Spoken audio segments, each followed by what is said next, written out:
যে খবরের দিকে নজর রাখবো, মঙ্গলবার সন্ধ্যায় রিষড়ায় যুবক খুন, নিহতের নাম অভিষেক পাসওয়ান, বয়স 22। স্থানীয় সূত্রে খবর, মঙ্গলবার সন্ধ্যায় রিষড়া পুরসভার 8 নম্বর ওয়ার্ডের সুগলি গলিতে যুবককে ছুরি দিয়ে আঘাত।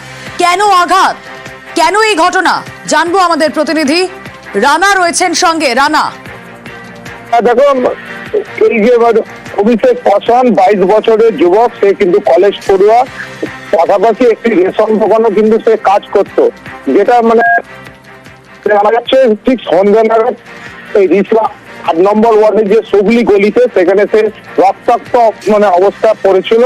স্থানীয় যারা বাসিন্দা, তারা তাকে দেখতে পায়। সেখান থেকে তার পেটে একটা ছুরির আঘাতের চিহ্ন ছিল।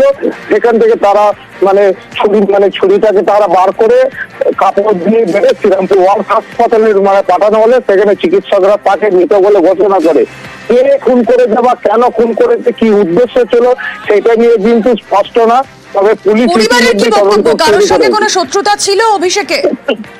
পরিবারের সূত্র থেকে যেটা জানা যাচ্ছে যে তার সঙ্গে কারোর সেরকম শত্রুতা ছিল না, যেহেতু একজন কলেজ পড়ুয়া প্লাস সংসারের সে জীবিকার টানে সে রেশন দোকানে কাজ করতো।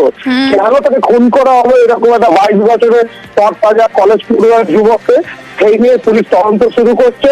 ঘটনাস্থলকে পুলিশ ইতিমধ্যে ঘিরে রেখে দিয়েছে। বেশ।